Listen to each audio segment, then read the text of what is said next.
Delhi's LG Anil Baijal has formally notified the land pooling policy. This will now pave the way for the urbanization of villages in the heart of Delhi and increase land availability within city limits. It is also expected that land pooling could, in the future, boost the supply of affordable homes within the national capital. That's the latest news we're getting, that Delhi's LG Anil Baijal has formally notified the land pooling policy. In fact, we have Ramesh Menon joining us on the phone line. Mr. Menon, this is great news. Yes, it is good news. I won't really call it a great news. It is, yes, the first step taken towards, urbanizing close to 27,000 hectares of land for residential development and about 3,000 hectares for commercial, etc., etc., etc. Yeah, so this is, if there are 10 steps to be taken to urbanize Delhi in the way form it was envisaged in the master plan. So the first step has been taken. Having said that, I won't be extremely excited about this news because, we've been taking baby steps in this direction since the past 10 years. So I will be circumspect about speculation in this regard. Having said that, it's a welcome step ahead. Also tell us, keeping in mind Housing for All by 2022, how will this help supply more affordable homes? Yeah, so the Delhi Master Plan has forecasted a demand for about 2 million homes. About 1.6 million will come as fresh supply, and about 3.4 from redevelopment of existing residential areas. So if you note that almost 3/4 of the whole supply has to come from fresh areas being brought into urbanization. So of the total land mass of 1483 square kilometers of Delhi, the existing extent of urbanization is about 800. So this brings about 650 odd square kilometers into fresh urbanizable areas. So yes, it's welcome in the context of Housing for All, and a supply surge is what Delhi needs so that prices can be moderated and you get much larger supply at more moderate prices. And DDA also should revisit some of their existing policies more on the density and the size of dwelling units, so that if 87% of the demand lies in sub 30 lakh housing, we should be in a position to generate that kind of supply, and the laws have to support the generation of that supply. So also tell us, Mr. Menon, now you mentioned that this has been stuck for the last 10 years now. The LG has formally notified the land pooling policy. So tell us this, what are the challenges going forward? Yeah, so the LG has only cleared one bottleneck, which was in, classifying 89 villages from which were hitherto classified as rural villages. So it's moved the land mass in these villages to urbanizable land. So in terms of challenges, there are three. First challenge being the legal stroke policy and regulation. The second challenge is the financial ability of the government stroke private sector to funnel this kind of mass-scale urbanization. See, let's not make any mistake. It's 57,000 hectares of total land, out of which 27,000 hectares is residential.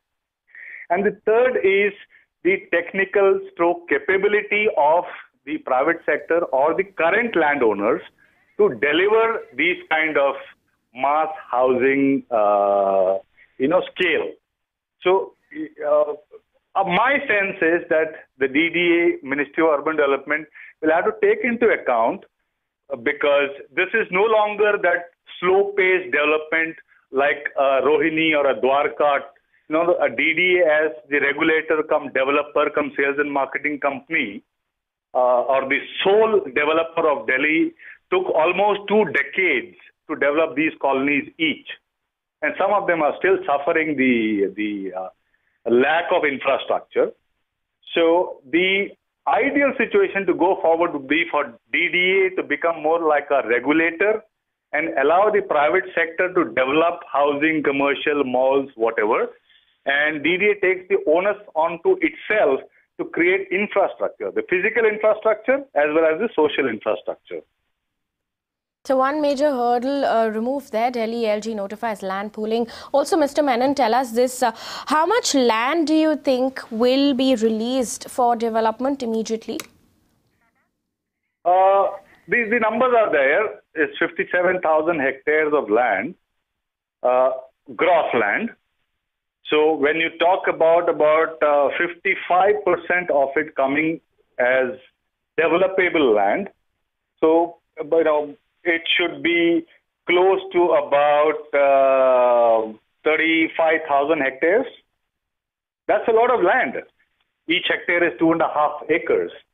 So if you look at, let's say, a city like Gurgaon, the total land mass of Gurgaon is about 36,000 hectares. Right. So, right.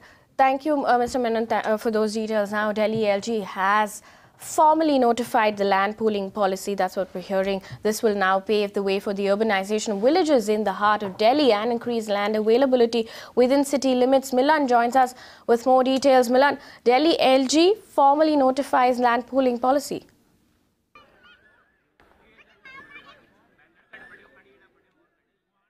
Right, Amita. In fact, the land pooling policy was hanging fire for a really long time now. The proposal was passed by the Ministry of Urban Development, was stuck somewhere with the Delhi government, and Mirror now reported it earlier as well. It was supposed to be notified on May 7th, but today we have received a formal notification from the government on the land pooling policy. Now, this policy will, include some of the rural areas surrounding Delhi to make them into urban villages.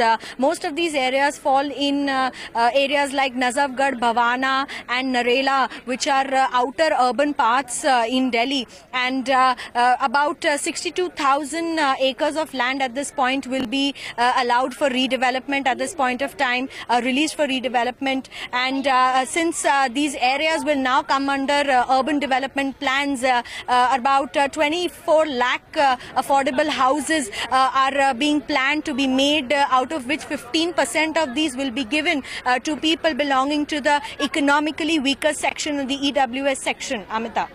Also, Milan, tell us, this is only the first step, of course, the fact that Delhi LG has notified land pooling. What are the areas that will benefit the most out of this?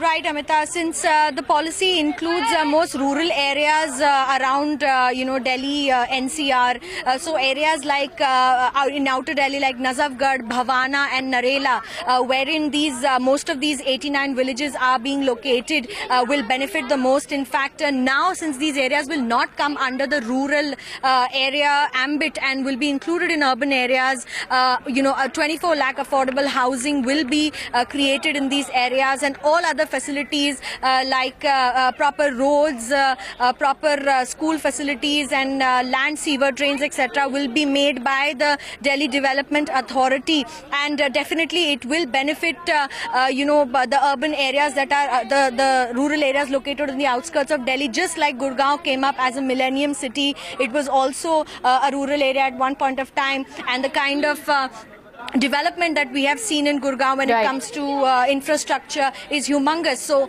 definitely these other a lot of rural areas to benefit, of course. Milan, thank you so much for getting us those details. In fact, Pankaj Kapoor also joins us on the phone line. Pankaj Kapoor, what do you make of this move? Delhi's LG Anil Baijal has formally notified the land pooling policy. It was a long due thing, and it should have happened 2 years back, but nevertheless today it has happened. It's a positive thing. Because for affordable housing we need more and more land, and more land we need in the closer precincts of the developed city. And if you look at, since because of the Delhi being landlocked, and that's a basic reason Gurgaon and new area got emerged. But what happened with this is it created longer trips, and that's where the congestion and pollution, all those problems has happened. If more and more land gets available within the close precincts of the Greater Kailash and the city center of Delhi, if you look at and the way the UER 3 and 2 is connecting all these areas, I think it will bring in good amount of land efficiencies where a lot of affordable housing can happen. And I think if you see land mass, it is virtually equivalent to the size of the Delhi. So you can see the what kind of a magnitude of the supply which can come in. So I think it is a very, very good thing. Well, this move will, of course, increase the supply and big boost coming in for affordable housing. Delhi LG has formally notified land pooling. Ms. Kapoor, thank you so much for joining us on The Big Story.